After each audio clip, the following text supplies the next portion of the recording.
বাংলাদেশকে বাঘের মতো ভয় পাচ্ছে ভারত। তার সকল তথ্য প্রমাণ সহ এক এক করে আজকে আলোচনা করব। দর্শক থাকুন আমার সাথে কিছুক্ষণ এবং তারপর আপনারাই বিচার করুন। যদিও যারা ভারতীয় আহ, যারা নাগরিক আছেন, যারা আমাকে ভারত থেকে যারা আমাকে দেখেন শুনেন, অনেকেই গালমন্দ করেন, অনেকেই নানান কথা বলেন এবং আমি তাদেরকে সম্মান জানাই, এই অর্থে সম্মান জানাই যে তাদের দেশের কারণ, মানে তারা তাদের দেশের স্বার্থের কথা চিন্তা করবে, এটাই বাস্তবতা। কিন্তু আদতে কি হচ্ছে তারা হয়তো বা একতরফা তাদের গণমাধ্যম দিয়ে তারা বিচার করছে, কিন্তু আশেপাশে পেছনে আড়ালে আবডালে কি হচ্ছে তা হয়তো বা খুব বেশি একটা তারা আন্দাজ করতে পারছেন না। দর্শক যারা বাংলাদেশে আছেন তাদের সকলের জানা উচিত যে ইভেন এটা ভারতের জন্য এটা জানা উচিত যে বাংলাদেশ একটা বিশাল বর্ডার কিন্তু শেয়ার করে ভারতের সঙ্গে, এবং যেই বর্ডারের একটা ঐতিহাসিক ইতিহাস রয়েছে এবং সেই বর্ডার নিয়ে ভারত কিন্তু রীতিমতো গর্ব করে। ইভেন বাংলাদেশও এক সময় গর্ব করতো, কিন্তু গত 16 বছর এই গর্ব করে নাই। ভারতীয় দর্শক যারা আছেন তাদের একটাবার অনুরোধ করা হচ্ছে যে আপনারা নিউট্রাল জায়গা থেকে চিন্তা করুন। আপনার দেশের, মানে ভারতের কেউ দোষারোপ দিচ্ছে না, ভারতকে কিন্তু কেউ গালমন্দ করছে না। তারপরেও আজকের দিনে দাঁড়িয়ে ভারতের সঙ্গে তার প্রতিবেশী সকল দেশের কেন দূরত্ব? প্রতিবেশী সকল দেশ কেন ভারতকে অপছন্দ করে? এইটা কি, এই প্রশ্নটুকু কি আপনারা কখনো করেছেন?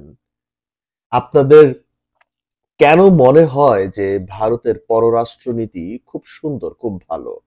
দেখুন, ভারত যতদিন পর্যন্ত তার দাদাগিরি করা বন্ধ না করবে, আমার মনে হয় না, বা ভারতের পররাষ্ট্র নীতি যতক্ষণ পর্যন্ত ঠিক না হবে, আমার কাছে মনে হয় না যে ভারতের সঙ্গে তার আশেপাশের সকল দেশের যেই সম্পর্ক সেটি সুন্দর মসৃণ হবে। সাম্প্রতিক সময়ে আমরা দেখলাম, মানে পাকিস্তানের সঙ্গে তো অনেক আগে থেকেই সম্পর্ক খারাপ, এটি আমরা জানি। চীনের সঙ্গেও সম্পর্ক খারাপ, সেটিও আমরা জানি। মাঝেও যদিও ভালো হয়েছিল, তারপর নেপাল সরে গেল, ভুটান সরে গেছে, তারপর হচ্ছে বাংলাদেশ সর্বশেষ সরে গেল, শ্রীলঙ্কাও মোটামুটি ভারতের থেকে একটু দূরত্ব বজায়ই রাখে। আশেপাশের সকল, মানে আশেপাশের সকল দেশের সঙ্গে ভারতের একটা বৈরিতার সম্পর্ক চলছে। তো আজকে আমরা আলোচনা করব যে বাংলাদেশকে ভারত কেন ভয় পাচ্ছে, বাংলাদেশ নিয়ে ভারত কেন কনসার্ন। ইন্ডিয়া.কম, এই যে সংবাদটি আপনারা দেখতে পাচ্ছেন, এই সংবাদটির মধ্যেই কিন্তু মোটামুটি ভারতীয়রা স্পষ্ট করে দিয়েছে যে কেন তারা বাংলাদেশকে ভয় পাচ্ছে। দেখুন, এই জায়গাটিতে একটা কথা স্পষ্ট বলে রাখা উচিত। দুইটি বিষয়। বাংলাদেশ খুব চিল্লাচিল্লি করছে না ভারতের মতো। ভারতের কিছু গণমাধ্যম যেই হারে চিৎকার চেঁচামেচি করছে বাংলাদেশকে নিয়ে, তাও কি মিথ্যা তথ্যের ভিত্তিতে যে চেঁচামেচি করছে, তাদের কাউন্টার বাংলাদেশ ঠিক যেইভাবে দিচ্ছে, বাংলাদেশ যেইভাবে এক এক করে ঠান্ডা মাথায় তাদের উত্তর দিচ্ছে, ডেফিনেটলি রুমার স্ক্যানার আছেন যারা আহ, এত সত্য মানে তথ্যগুলোকে তারা স্ক্যান করে করে তারা মিথ্যা তথ্যগুলোকে প্রমাণ করে দিয়েছে যে এই তথ্যগুলো আসলেই মিথ্যা, এবং ভারত একটা মানে ফলস নিউজ স্প্রেড করছে বিশ্ব দরবারে। দেখুন না, আমেরিকার স্টেট ডিপার্টমেন্ট, মানে ফরেন স্টেট ডিপার্টমেন্ট থেকেই কিন্তু ভারতকে কি বলা হয়েছে এবং ভারত সম্পর্কে কি বলা হয়েছে, এর আগে ওআইসি কি বলেছে। ভারত তার নিজের দেশেই ব্যালেন্স ঠিক রাখতে পারছে না। এখন বাংলাদেশ নিয়ে ভারত চিন্তিত, এবং বাংলাদেশ বর্তমানে ভারতের দিকে কনসার্ন না করে তারা কিন্তু তাদের নিজ গতিতে এগিয়ে যাচ্ছে। এখন ভারতের টেনশন কোন জায়গায়? ভারতের টেনশন হচ্ছে দিল্লি থেকে যদি সকল দূতাবাস সরিয়ে নেওয়া হয়, মানে বাংলাদেশিদের জন্য সকল অলরেডি প্রসেস শুরু হয়ে গেছে। বাংলাদেশিদের জন্য অনেক এম্বাসি কিন্তু এখন ঢাকা থেকেই আহ কার্য পরিচালনা করছেন, এবং কিছু এম্বাসি ঘোষণা দিয়েছে যে ভারত থেকে নয়, তারা চাইলে যে কোনো দেশ থেকে, যে কোনো, থাইল্যান্ড থেকে হতে পারে, নেপাল থেকে হতে পারে, সেটি হতে পারে পাকিস্তান থেকে, সেটি হতে পারে চায়না থেকে, সেটি হতে পারে মানে পৃথিবীর যে কোনো প্রান্ত থেকে তারা বাংলাদেশিদেরকে ভিসা অ্যাসিস্ট করবে। অতএব এখানে বাংলাদেশের জন্য আরো সুবিধা হয়ে গেল। এখন আরো কিছু এম্বাসি আছে যারা দিল্লি থেকে সরে ভারত মানে বাংলাদেশে তাদের ভিসা সেন্টার খুলছে কিংবা তাদের একটা সাইড অফিস খুলছে এবং সেইখান থেকেই তারা ভিসা অ্যাকসেপ্ট করবে এবং তারা সেইভাবেই তাদের প্রসেস গুলো করা শুরু করে দেবে। অতএব এটি এখন ভারতের জন্য খুব বড় একটা চিন্তার বিষয় হয়ে দাঁড়িয়েছে। এর আগে আমরা দেখেছি ভারত থেকে বাংলাদেশ আগে যে পণ্য রপ্তানি করত বিশ্বের মানে বিশ্ব বুকে, সেই রপ্তানি করা হতো ভারতের পোর্ট থেকে। দেখুন, বাংলাদেশেও দুটো পোর্ট ছিল, সেই পোর্ট থেকে রপ্তানি না করে ভারতের পোর্টের মাধ্যমে রপ্তানি করা হতো। আমার নিজ দেশে যখন পোর্ট ছিল, সেটির সক্ষমতা আমরা না বাড়িয়ে সেটিকে আমরা ভারতের পোর্ট থেকে রপ্তানি করতাম। কেন? ডেফিনেটলি এর একটাই উত্তর, ভারতকে সুবিধা দেওয়া। অতএব ভারত সেই সুবিধাটুকু থেকে আজকেও বঞ্চিত হয়ে গেছে, কারণ অলরেডি ভারতের পোর্ট থেকে সেটিকে সরিয়ে নেওয়া হয়েছে। এখন কিছু পণ্য বাংলাদেশের পোর্ট থেকে রপ্তানি হচ্ছে, আর কিছু তো মালদ্বীপের পোর্ট থেকে রপ্তানি হচ্ছে, সো দ্যাট একটু দ্রুত গতিতে পৌঁছানো যায়। তো এই যে ভারত থেকে এখানে শিফট হয়ে গেল, তো এটা ভারতের জন্য একটা বিগ ব্লো ছিল। এখন এম্বাসিস গুলো সরে আসছে, এটা একটা বিগ ব্লো ছিল। এবং সবশেষ যেটি এই যে India.com এর এই সংবাদের থেকে যেটি বোঝা যায় সেটি হচ্ছে তাদের আসল মাথা ব্যথা হচ্ছে পাকিস্তান নিয়ে। আরে ভাই, আপনি মানে ইন্ডিয়া, আপনি যখন রাশিয়ার সাথে সম্পর্ক করেন তখন কি বাংলাদেশ মাথা ঘামায়? আপনি যখন আমেরিকার সাথে সম্পর্ক করেন বাংলাদেশ মাথা ঘামায়? আপনি যখন ইসরায়েলের সাথে সম্পর্ক করেছেন তখন কি বাংলাদেশ মাথা ঘামিয়েছে? কারণ বাংলাদেশ একটা মুসলিম মেজরিটি দেশ। ইসরায়েল যেভাবে ফিলিস্তিনের উপর হত্যাযজ্ঞ চালাচ্ছে, সেই হিসাবে বাংলাদেশ চাইলে ভারতকে একটা কড়া বার্তা দিতে পারতো যে ইসরায়েলের সাথে সম্পর্ক। ইভেন দেখুন না, ইউক্রেন যখন ন্যাটোতে যোগ দেওয়ার একটা পরিকল্পনা করছিল, রাশিয়া কিভাবে তার পার্শ্ববর্তী দেশ হিসাবে ইউক্রেনে হামলা করে দিয়েছে। এখন ইসরায়েলের সাথে সম্পর্ক করার জন্য কি বাংলাদেশ কড়া বার্তাটুকুও কি কখনো দিয়েছে? আমার কাছে তো মনে হয় না দিয়েছে। কিন্তু ভারত তার নিজ স্বার্থে সকল দেশের সঙ্গে সম্পর্ক করেছে।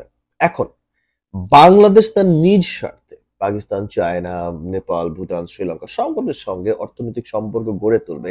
এতে ভারতের কেন মাথা ব্যথা? মাথা ব্যথা শুধু এক জায়গায়, সেটা হচ্ছে পাকিস্তানের আইএসআই এবং বাংলাদেশে যদি পাকিস্তানের জন্য ভিসা ঠিক করে দেওয়া হয়, মানে সরাসরি দিয়ে দেওয়া হয় বা সহজ করে দেওয়া হয়, তাহলে আইএসআই এজেন্টস তারা বাংলাদেশে ঢুকে পড়তে পারবে। আরে ভাই, এত বলদ পাকিস্তানের আইএসআই কিংবা ভারতের কিংবা অন্যান্য দেশের যারা গোয়েন্দা এজেন্টসরা রয়েছে, তারা কি এতই বলদ, এতই বোকা যে তাদের বাংলাদেশে ঢুকতে হলে তারা মানে পাকিস্তানের জন্য ভিসা সহজ করে দিল আর সেখানে আইএসআই এসে ঢুকে পড়লো? এটাই হচ্ছে India.com এর রিপোর্ট বলছে। মানে ভারতের গণমাধ্যম আবার একটা কথা খুবই স্পষ্ট করে বলছে, আনকনফার্মড রিপোর্ট সাজেস্টেড, মানে আনকনফার্ম, মানে তারা এখনো কনফার্মডই হতে পারে নাই। এই ধরনের বোগাস বাজে সংবাদ, বাজে তথ্য দিয়ে মানুষকে বিভ্রান্ত করা হচ্ছে। এই আসলে এগুলোর কোনো অর্থ হয় না, এগুলোকে সাংবাদিকতা বলে না। হ্যাঁ, পাকিস্তানের জন্য ভিসা সহজ করে দিল। ভাই, পাকিস্তানের সঙ্গে ভিসা সহজ করবে না কেন? এটা এই ভারতের সঙ্গে ভিসা সহজ হবে, চীনের সঙ্গে সহজ হবে, নেপালের সঙ্গে সহজ হবে। সাধারণ জনগণের যে লিঙ্ক আপ, সেটাকে কেন আমরা রাজনীতির মাধ্যমে নষ্ট করছি? রাজনৈতিক কারণে আমরা কেন নষ্ট করছি? কিছুদিন আগে যে ভারতীয় দর্শক যারা আছেন, যারা আমাকে দেখতে পাচ্ছেন, শুনতে পাচ্ছেন, আপনার দেশের যে শুভেন্দু কিছুদিন আগে কি বলো, তার কাছে তথ্য রয়েছে বাংলাদেশ থেকে 30 লক্ষ রিক্সা চালক যারা প্যাডেল রিক্সা চালায়, তারা নাকি কলকাতা দখল করতে যাচ্ছে। এইবার আপনারাই বিচার করুন, আপনারাই বিবেচনা করুন। যদি আপনাদের বিচার মানে বিচার করার মতো যদি জ্ঞান থেকে থাকে, তাহলে আপনারা একটু বিচার করুন। এই যে এই লোকটি কবে পাগলা গারদ থেকে ছাড়া পেয়েছে তা আমি জানি না। তো এই যে তার যে বাজে মন্তব্য, তার যে বাজে বক্তব্য যে 30 লক্ষ রিক্সা চালক কলকাতা দখল করতে চলে যাচ্ছে। তার কাছে তথ্য আছে, সে এটি বলেছে। এখন সেটিকে আপনারা কিভাবে দেখবেন? ঠিক এইভাবেই আপনাদের দেশের গণমাধ্যম আপনাদের মাথার মধ্যে বাজে সব তথ্য দিয়ে আপনাদেরকে বাংলাদেশ সম্পর্কে ভুল জিনিস মানে প্রোভাইড করছে, যেটিকে আপনারা সত্য মনে করছেন। দেখুন, কিছুদিন আগেই আমার এক খুব বলতে গেলে আমার সিনিয়র, উনি আমার বোনের মতো, ওনার সাথে কথা হচ্ছে। ওনার পুরো পরিবার আসলে খুব ভালো আছেন, শান্তিতে আছেন এবং তাদেরকে কোনো অত্যাচার করা হচ্ছে না। বরং তাদের লোকজনই কিন্তু বাংলাদেশের রাজনীতির সাথে জড়িত, বাংলাদেশের বড় ব্যবসার সাথে জড়িত। কই তাদেরকে তো কোনোভাবে হয়রানি করা হচ্ছে না। গতকাল না, গত ১ সপ্তাহ আগে আমি রিক্সায় দেখছি কি সুন্দর আমার মানে অনেক হিন্দু আম আমি কয়েকজন হিন্দু কাপলকে দেখলাম। তারা রাস্তায় হাঁটছে, চলছে, রিক্সায় চলছে। কই কোনো তো ঝামেলা হচ্ছে না। এগুলো হচ্ছে বোগাস ইনফরমেশন আপনাদেরকে প্রোভাইড করা হচ্ছে। দয়া করে সেগুলোতে কান দিবেন না। আগে রিসার্চ করুন এবং জানার চেষ্টা করুন। তো এই যে ভারতের যে চিন্তার জায়গা সেটি হচ্ছে আইএসআই এজেন্ট। সো এগুলো হচ্ছে বোগাস। আইএসআই এজেন্ট যদি ঢোকার হয় তাহলে তারা যে কোনো ভাবেই ঢুকতে পারে। ভিসা শক্ত করলেও ঢুকবে, ভিসা নরম করলেও ঢুকবে। এইখানে এজেন্টসরা আরো বড় আকারে কাজ করে এবং মানে পৃথিবীর ১০টা এজেন্সির মধ্যে মানে গোয়েন্দাদের মধ্যে আইএসআইও কিন্তু পড়ে। তারাও র‍্যাংকিং এ আছে। তারপর আপনার আরেকটা কথা যেটা বলা হয়েছে সেটা হচ্ছে যে এই যে তথ্যগুলো সেগুলো হচ্ছে আনকনফার্ম। সো এই ধরনের আনকনফার্ম তথ্য দিয়ে তারা চালিয়ে দিচ্ছে। তারপরে হচ্ছে তাদের মূল ভয়টাই হচ্ছে এই জায়গায়। অতএব বাংলাদেশের মূল কনসার্ন কিন্তু আইএসআই বা বা ডিপ্লোম্যাসি বা রাজনীতি এগুলো নিয়ে বাংলাদেশের কোনো মানে চিন্তাধারাই নেই। বাংলাদেশের চিন্তাধারা হচ্ছে অতীতের মানে বাংলাদেশের বর্তমান গভর্নমেন্টের চিন্তাধারা হচ্ছে অতীতের যত ভুলগুলো হয়েছে তা কিছুটা শুধরে সংস্কার করে তারা একটা সুন্দর দেশ চায়। তারা এমন একটি দেশ চায় যেই দেশের সঙ্গে কারোর কোনো বৈরিতা থাকবে না, শত্রুতা থাকবে না। সবাই বন্ধুত্বের সাথে মিশবে কিন্তু সমতার ভিত্তিতে। ওই ভারতকে একতরফা দিয়ে দিব, পাকিস্তানকে একতরফা দিয়ে দেব, চায়নাকে একতরফা দিয়ে দেব না। সকলের সঙ্গে সমান। আগে বাংলাদেশের স্বার্থটাই তারা দেখতে চায়। এটাকে সকলের শ্রদ্ধা জানানো উচিত বলেই আমার কাছে মনে হচ্ছে এবং ভারত এই জায়গাতেই বাংলাদেশকে ভয় পাচ্ছে। দেখুন, অস্ত্র, গোলাবারুদ এগুলো দিয়ে আসলে কাউকে ভয় দেখানো যায় না। একটু ঘিলু লাগে, একটু বুদ্ধি লাগে। অতএব সেই বুদ্ধির জায়গা থেকে বাংলাদেশ তার নিজ স্বার্থের কথা চিন্তা করছে, আর কিছুই নয়। বাংলাদেশ কাউকে কোনো প্রবলেমে দেখতে চাচ্ছে না। বাংলাদেশ চায় না কারো সঙ্গে বৈরিতা তৈরি হোক। বাংলাদেশ চায় সকলের সঙ্গে সুন্দর সম্পর্ক থাকুক। অতএব সেই জায়গা থেকে বাংলাদেশ তার নিজ স্বার্থের কথা চিন্তা করেই অনেক স্টেপস নিচ্ছে, যেই স্টেপস গুলোকে ভারত ভয় পাচ্ছে এবং সেই ভয়ের কারণেই আজকে ভারতের সুর অনেকটাই কিন্তু নমনীয় হয়ে আসতে শুরু করেছে এবং ভবিষ্যতে আশা করা যাচ্ছে আরো কিছু ভারতের সুর আরো নমনীয় হয়ে যাবে। অতএব এই জায়গাটিকে দর্শক আপনারা কিভাবে দেখছেন অবশ্যই সেটি কমেন্ট করে জানিয়ে দিবেন। ধন্যবাদ।